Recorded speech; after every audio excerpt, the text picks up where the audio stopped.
हमारी tips and tricks की special series में आपका स्वागत है। मैं हूं आपका होस्ट एंड दोस्त हिमांशु और आप देख रहे हैं एचआर साइंस यूट्यूब चैनल। दोस्तों, आज की इस वीडियो में मैं आपको बताने वाला हूं कि आप सैलरी स्लिप कैसे बना सकते हैं।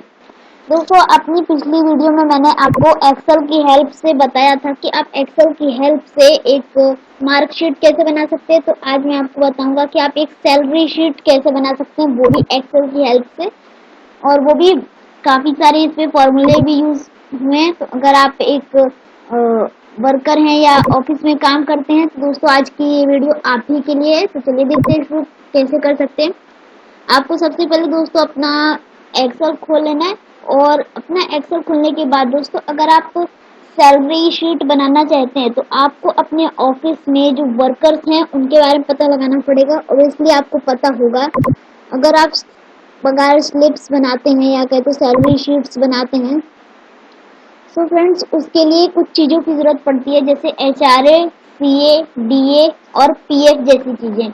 आपको इसके बारे में पता होगा तो मैं आपको फटाफट से बता देता हूँ।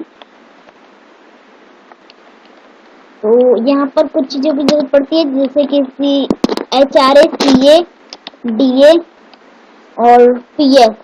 और दोस्तों अगर आपको नहीं भी पता है, आप बस जॉब के लिए अप्लाई करना चाहते हैं लेकिन आपको इस तरह की शीट्स बनाना नहीं आता, इसलिए आप मेरी वीडियो देख रहे हैं, तो मैं आपको बता दूं दोस्तों, HRA का मतलब होता है कि जो चीज़ें आपकी नेसेसरी है, जैसे कि हाउस रेंट अलाउंस, यानी हाउस रेंट अलाउंस मतलब कि जैसे कि कोई आता है आपके ऑफिस में तो उसका जो हाउस रेंट होता है उसमें से भी आपके वर्कर से आपके आदमियों को कुछ मिलता है, उसको ही कहते हैं हाउस रेंट अलाउंस। और जो CA का मतलब होता है केयर अलाउंस, यानी कि कंपनी में वैसे कोई हादसा हो जाता है या कुछ भी हो जाता है तो उसके जो केयर के लिए कंपनी इलाज करवाती है तो उसके लिए भी कुछ पैसे कटते हैं, जिसे कहते हैं केयर अलाउंस।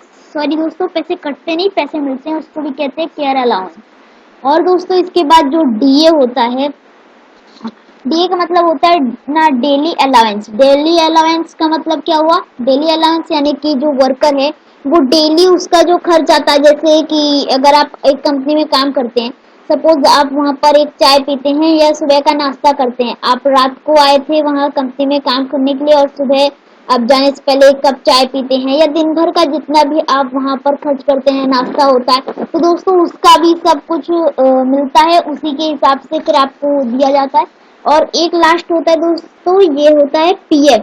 दोस्तों PF के बारे में तो आप जानते हो, प्रोवाइडेड फंड, जो कि आपको कंपनी की तरफ से आपकी सैलरी में से कट ही जाता है, तो आप इन सब का मतलब जान चुके हैं। सो चलते हैं कि अब कैसे करना है। तो दोस्तों आपकी कंपनी में जितना भी HRA मिलता हो, आप यहाँ उसके सामने एक इन टाइप पर लिख लीजिए, या तो अगर आप कोई कंपनी में काम नहीं करते हैं, बस देख रहे हैं कि कैसे बनाया जाता है, आप कंपनी के लिए अलाउ करने वाले हैं या जॉब के लिए अप्लाई करने वाले, तो CA जैसा मैं डाल रहा हूँ वैसा डाल दीजिए, क्योंकि मैं यहाँ पर किसी रियल कंपनी का नहीं डाल रहा हूँ, बस एक टाइप से आपको दिखाने के लिए मैं अपने मन से रैंडमली डाल रहा हूँ। तो मैंने CA दे दिया 20। CA 20 देने के बाद मैं दे दूंगा यहाँ DA को 15 एंड PF को मैं दे दूंगा 12। तो दोस्तों यहाँ पर मैंने एक सिंपल सी शीट क्रिएट कर ली। अब आपको यहाँ पर डाल देना है नेम, कि आपके वर्कर्स का नाम क्या है। फिर दोस्तों यहाँ पर डे आप डाल दीजिए कि पर डे का उनका खर्च क्या आता है, मतलब या तो कहें कि आपका एक दिन का जो जितने भी वर्कर्स हैं आप में, वो टोटल कितने दिन आते हैं। यहाँ पर मान लीजिए, मैं अभी आपको लाइन वाइज से बताना चाहूँगा, लेकिन यहाँ पर हम नेम डाल देते हैं पहले। मान लीजिए मैं डाल देता हूँ हैप्पी सोनी। दोस्तों मैं टोटल आज आपको 4 वर्कर्स का बनाऊंगा, लेकिन आप इस तरह से कितने भी वर्कर्स का निकाल सकते हैं, बस आपको HRA, CA, DA और PF के बारे में पता होना चाहिए।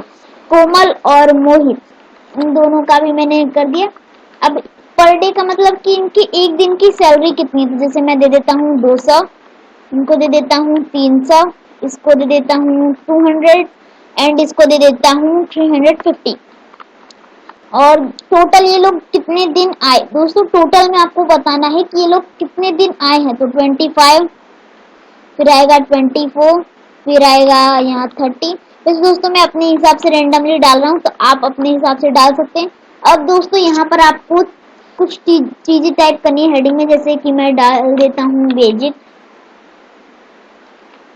बेसिक नहीं दोस्तों, बेसिक, कि बेसिकली उनका जो पगार बनेगा वो बनेगा कितना, फिर HRA, और फिर HRA के बाद CA, फिर DA और फिर PF। और दोस्तों एक और यहाँ पर चीज आएगी, वो मैं आपको लास्ट में बताऊंगा कि वो क्या है। अब दोस्तों आपको जो टोटल तो आ गया, अब आपको बेसिक में क्या निकालना है। तो बेसिक के लिए दोस्तों एक फॉर्मूला होता है कि टोटल जितने दिन, एक दिन का कितना खर्च, वैसे उसका एक दिन का टोटल पगार कितना है, 250 रुपए मैंने दी है हैप्पी की, और टोटल वो दिन कितना आया, 25। तो दोस्तों अब आपको यहाँ पर निकालना है कि जितने दिन वो आया, तो जब उसको सैलरी मिलेगा तो सिर्फ 25 डेज का मिलेगा, तो और उसका एक दिन का 250 है। तो यहाँ पर आपको उसका टोटल निकालना पड़ेगा कि 250 रुपए के हिसाब से उसको बेसिकली कितना मिलेगा। तो इसके लिए आपको कोई ज्यादा चीज नहीं करनी है, बस एक छोटा सा फॉर्मूला लिखना है। फॉर्मूला क्या है मैं आपको बता देता हूँ। आपको यहाँ पर टाइप करना है B7 में क्यों टाइप कर रहा हूँ, क्योंकि जितने दिन, यानी कि उसके एक दिन का पगार कितना है, और फिर आपको यहाँ मल्टीप्लाई का साइन लगाना है और C7 लिख देना है। C7 में क्यों लिख रहा हूँ, C7 मतलब क्यों, कितने दिन आया, और C7 लिखने के बाद आपको एंटर प्रेस कर देना है। तो इसका सैलरी बनेगा 6250, और इसी तरह बाकी सबका भी निकाल लेते हैं। एक बार फिर देख लीजिए फॉर्मूला दोस्तों, इज इक्वल टू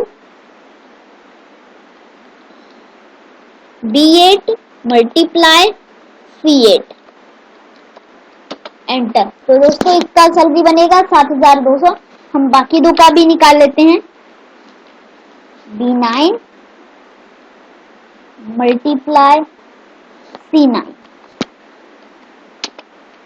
इसका सैलरी बनेगा 6000। एंड अब हम लास्ट वाले का भी निकाल लेते हैं कि लास्ट वाले का सैलरी क्या बनेगा। तो यहाँ आएगा C10 मल्टीप्लाई C10, एंटर। तो इसका सैलरी बनेगा 9100।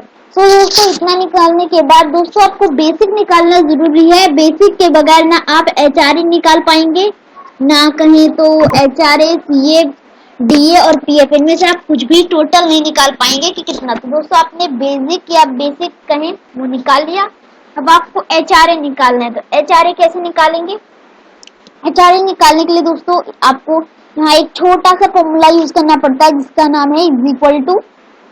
दोस्तों ये फॉर्मूले का नाम नहीं है, बल्कि मैं फॉर्मूला बता रहा हूँ कि फॉर्मूला है क्या, इज इक्वल टू। और दोस्तों आपने जहां पर भी, मान लीजिए आप हैप्पी का निकाल रहे हैं HRA कि जो उसका हाउस रेंट अलाउंस है वो कितना है, तो आपने हैप्पी का जो पर डे और टोटल को मल्टीप्लाई करके जो बेसिक पगार निकाला था उसकी लोकेशन आपको यहाँ पर चाहिए रहेगी। तो इसकी लोकेशन है D7 को मल्टीप्लाई करना है दोस्तों आपको। जी हाँ दोस्तों, किससे मल्टीप्लाई करना है, D7 को। आपको टोटल HRA आपकी कंपनी देती कितना है, फॉन्ट जो आपका है हाउस रेंट अलाउंस, वो आपकी कंपनी टोटल देती कितना है वो डालना है। तो 25 मैंने यहाँ लिया, तो यहाँ हम 25 डाल देंगे, और आपको यहाँ पर ये डिवाइड का साइन डालकर 100 टाइप कर देना है, और इज इक्वल टू। तो दोस्तों इसका जो HRA बनेगा वो 1562.5 रुपीज बनेगा। तो हम इसका भी निकाल लेते हैं, इज इक्वल टू। तो इसकी लोकेशन क्या आएगी, इसकी लोकेशन आएगी B8, सॉरी दोस्तों D8 के बाद आपको यहाँ करना है मल्टीप्लाई का साइन, और कितना, तो HRA तो 25 रुपीज ही मिलेगा, 25 डिवाइड 100। इसी तरह हम बाकी लोग का भी निकाल लेते हैं, जैसे कि इसका हमारा सोनी का आया 1800 रुपए को HRA मिलता है, यानी हाउस रेंट अलाउंस। तो अब कोमल को कितना मिलेगा, तो हम इसका निकाल लेते हैं। तो इसका आएगा D9 मल्टीप्लाई 25। दोस्तों इस एक्सेल में सबसे जरूरी चीज जो होती है वो होती है फॉर्मूला। अगर आप फॉर्मूला को अच्छे से समझ जाते हैं या अच्छे से कर लेते हैं तो दोस्तों बाकी आपके लिए एक्सेल आसान है, लेकिन अगर आप फॉर्मूला नहीं समझ पाएंगे तो ये थोड़ा मुश्किल हो जाएगा। तो इसका लोकेशन भी हम डाल देते हैं, जैसे कि हमारे कोमल का आया 1500। अब मोहित का निकाल लेते हैं, तो हम इसका डालेंगे D10 मल्टीप्लाई 25 स्लैश 100। अब दोस्तों CA, DA और PF भी इसी तरह से निकलेगा, सेम टू सेम फॉर्मूला रहेगा। बस दोस्तों जो मल्टीप्लाई में मैं 25 डाल रहा था, क्योंकि मैंने जो HRA यहाँ पर इन सेट कर रखा था वो था 25, तो यहाँ पर आपको मल्टीप्लाई में देना है, CA आप निकल रहा है इसलिए आपको देना है 20। देख लेते हैं कैसे करते हैं। आपको यहाँ पर डालना है D7 मल्टीप्लाई 20। ध्यान दीजिएगा दोस्तों, यहाँ 20 डाल रहा हूँ क्योंकि मैं CA निकाल रहा हूँ। और मान लीजिए कि मेरी कोई कंपनी है, वो CA कितना देती है वर्कर्स को 20, से मैंने यहाँ डाला 20 और यहाँ डिवाइड का चिन्ह डाल कर डाल देता हूँ 100। और इस तरह दोस्तों आपका इस तरह से काम काफी आसान हो जाएगा, क्योंकि इस पे बस थोड़ा सा फॉर्मूला है, छोटा सा। वैसे तो हमने अपनी पिछली वीडियो पे मार्कशीट बनाना सीखा था, तो उसमें ग्रेड के लिए और पास और फेल के लिए तो फॉर्मूला काफी बड़ा था। बट दोस्तों सैलरी स्लिप या कहे तो सैलरी शीट बनाना इतना मुश्किल काम नहीं है, ये काफी आसान है। इसमें बहुत बड़े फॉर्मूले यूज नहीं होते, लेकिन फिर भी जिन्हें फॉर्मूला समझ नहीं आता है दोस्तों, उनके लिए वर्क थोड़ा मुश्किल हो जाता है। तो देखिए दोस्तों, मैं एक बार फिर आपको फॉर्मूला समझा दूं। इज इक्वल टू आपको डालना है लोकेशन, तो D9 इसका लोकेशन है। मल्टीप्लाई किससे करना है 20 से, क्योंकि मेरी कंपनी में CA निकाल रहा हूँ दोस्तों, तो CA मेरी कंपनी दे रही है 20। जैसे दोस्तों मान लीजिए कि मेरी कंपनी है, तो वो CA 20 रुपीज दे रही है वर्कर्स को, तो इस तरह से। और इसमें डिवाइड का चिन्ह लगाकर आपको 100 करना है, या कहें तो D9 multiply bye 20 divide by 100। इस तरह से आपका ये निकल आएगा। और वही वर्क अगर दोस्तों आप खुद से करें या नोटबुक से करें तो ये काफी प्रॉब्लम हो जाएगा मल्टीप्लाई डिवाइड करते करते। तो यहाँ दे दें 20 एंड देते हैं 100। तो इस तरह से आपका निकला है। अब दोस्तों आपका डेली अलाउंस निकालना है, सो DA निकालने के लिए हम उसी फॉर्मूला का यूज करेंगे, इज इक्वल टू D7, यानी कि हमारा जो बेसिक आया था, और इसे मल्टीप्लाई करेंगे। कितने से मल्टीप्लाई करेंगे? अब ध्यान दीजिएगा दोस्तों कि अगर आप जिस चीज का DA PF जो भी निकाल रहे हैं, वो आपकी कंपनी जितना देती है उतना ही रखे। जैसे कि मेरी कंपनी, मान लीजिए कि मेरी कंपनी वो DA वर्कर्स को, या कहे तो वर्कर्स को DA 15 रुपए देती है, तो हम यहाँ डाल देंगे 15 multiply D7 multiply by 15 and divide by 100। तो इसका 937.5 रुपीज निकलेगा। इसी तरह से हम बाकी का भी निकालेंगे, is equal to D8 multiply by 15 divide by 100। और इसी तरह से हम इसका भी निकाल लेते हैं, जैसे इसका निकला 1080, तो इस तरह से हम इसका भी निकाल लेंगे, D9 multiply by 15 divide by 100। ध्यान रखिएगा दोस्तों, वैल्यू गलत नहीं होनी चाहिए, वैल्यू गलत हो जाएगी तो आपका ये गलत निकल आएगा। तो यहाँ हम फिर से एक बार मैं आपको फॉर्मूला समझा देता हूँ, is equal to D10। D10 दोस्तों आप समझ रहे हैं कि लोकेशन है, फिर उसको डिवाइड करना है, किससे डिवाइड करना है, जो भी आप निकाल रहे हैं उसका एक इम होना चाहिए, या तो आपको पता होना चाहिए कि आपकी कंपनी वो कितना वर्कर्स को देती है, तो आपको यहाँ पर वो डालना है। और फिर यहाँ पर दोस्तों आपको डिवाइड बाय 100 में कोई चेंजेस नहीं करने, बस डिवाइड बाय 100 तो एज इट इज रहेगा। तो दोस्तों इस तरह से निकल आया। अब दोस्तों आपको PF निकालना है। सो PF भी दोस्तों बस यही फॉर्मूला है, थोड़ा सा डिफरेंट है। क्या डिफरेंट है हम देख लेते हैं। वही दोस्तों लोकेलिटी और थोड़ी सी और चेंजेस होगी। जैसे हम यहाँ डालेंगे D7 मल्टीप्लाई बाय 12, क्योंकि हमारी जो कंपनी है, मान लीजिए मेरी कंपनी है, वो जो भी वर्कर्स का है वो PF 12 रुपीज लेती है या उनको देती है, जैसे कि सैलरी से ये हट जाता है, तो कह सकते हैं कि ये साइड कर देते हैं। तो इसका भी हम निकाल देते हैं। दोस्तों मैं आपको एक बार फिर फॉर्मूला समझाना चाहूँगा, इज इक्वल टू D7 हमारी लोकेलिटी है, और इसमें जो 12 हमने लिखा है मल्टीप्लाई में, वो हम PF निकाल रहे हैं। सो PF हमारी कंपनी कितना देती है, तो वो 12 देती है, इसलिए हमने यहाँ 12 लिखा है। और डिवाइड बाय 100 है दोस्तों, डिवाइड बाय 100 में कभी भी बिल्कुल ही चेंजेस नहीं होंगे। और फिर इज इक्वल टू डालकर फिर लिख लेते हैं, फिर इज इक्वल टू डालेंगे, फिर यहाँ हम डाल देंगे नेक्स्ट लोकेलिटी D8, और यहाँ मल्टीप्लाई बाय 12 डिवाइड बाय 100। देख लीजिए दोस्तों, यहाँ मैंने 1000 लिख दिया। तो इस तरह से आपका गलत नहीं होना चाहिए, नहीं तो फॉर्मूले में एरर आ जाएगा, या तो आपका ज्यादा आ जाएगा या कम आ सकता है। तो इस तरह से थोड़ा प्लेस वैल्यूज में वैल्यू का ध्यान रखिएगा। आपको फिर एक बार समझा दो फॉर्मूला, कि आपको कोई भी मतलब मिस्टेक्स ना हो और कोई भी आप में डाउट ना रह जाए। तो इज इक्वल टू डालकर मैंने यहाँ पर अपने फॉर्मूले का स्टार्ट किया है। D8 मेरी लोकेलिटी है, 12 मेरा जो भी मैं पीएफ दे रहा हूँ, पीएफ निकाल रहा हूँ, सो पीएफ 12 रुपए, सो मैंने यहाँ 12 लिखा है और डिवाइड बाय 100 कर दिया है।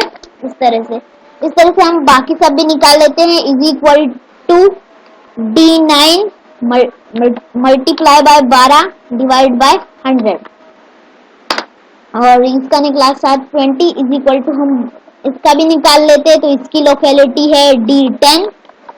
D10 के बाद हम दे देते हैं यहाँ पर multiply 12 divide 100 and enter press कर देते हैं। दोस्तों इतना निकालने के बाद दोस्तों मैंने आपको बताया था कि एक और यहाँ पर चीज आएगी, वो क्या है, वो है एडवांस। जैसे दोस्तों आपके वर्कर्स को कभी पैसे की जरूरत पड़ जाती है, तो जो एडवांस में लिया जाता है वो यहाँ पर आता है एडवांस में। तो एडवांस, अब दोस्तों एडवांस के लिए कोई फॉर्मूला यूज नहीं होता। एडवांस कोई भी कितना भी ले सकता है अपने हिसाब से।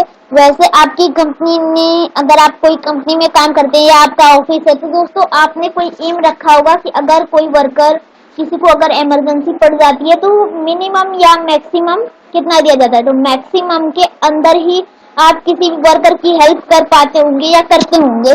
तो अपना जो मैक्सिमम है नंबर आपके ऑफिस का जान लीजिए। नहीं तो अगर आप कोई ऑफिस में काम नहीं करते, जैसे मैं पहले ही बोल रहा हूँ, अगर आप अप्लाई करने वाले हैं, तो भी अगर देखा जाए तो 1500 अगर हम मिनिमम भी मान लें, तो आपको 1500 रुपए के अंदर ही रखना है, क्योंकि 1500 आपका मैक्सिमम रेंज है। सो 1500 के अंदर ही आपको किसी की हेल्प करनी पड़ेगी। जैसे मैं दे देता हूँ इसको 1500, फिर मैं दे देता हूँ 1000,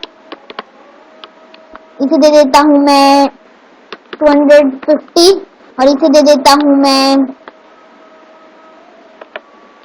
1500। तो इस तरह से।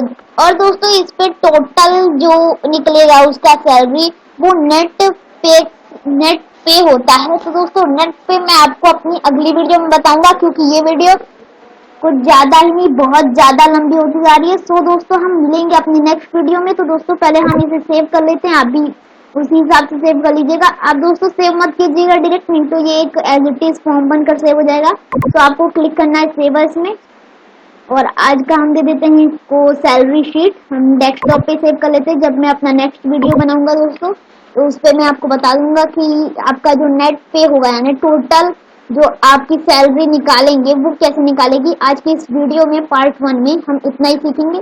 तो हम इसे डेस्कटॉप पे सैलरी शीट के नाम से सेव कर लेते हैं, सैलरी शीट सेव कर देते हैं, और ये हमारा सेव हो जाएगा। तो दोस्तों आप भी इसे सेव कर लीजिए। नेक्स्ट वीडियो में हम इतने ही मतलब वर्क के साथ मिलेंगे। और ये देखिए दोस्तों, मेरा ये आ गया फाइल सैलरी शीट। तो दोस्तों हम नेक्स्ट वीडियो में यहीं से स्टार्ट करेंगे, अपना नेट पे का जो भी है उसे कंप्लीट करेंगे, और कंप्लीट करने के बाद हम मतलब कि हमारा सैलरी शीट कंप्लीट हो जाएगा। तो नेट पे दोस्तों हम अगली वीडियो में सीखेंगे। तो आज की इस वीडियो में बस इतना ही। हम मिलेंगे नेक्स्ट वीडियो में नेट पे के एक इंटरेस्टिंग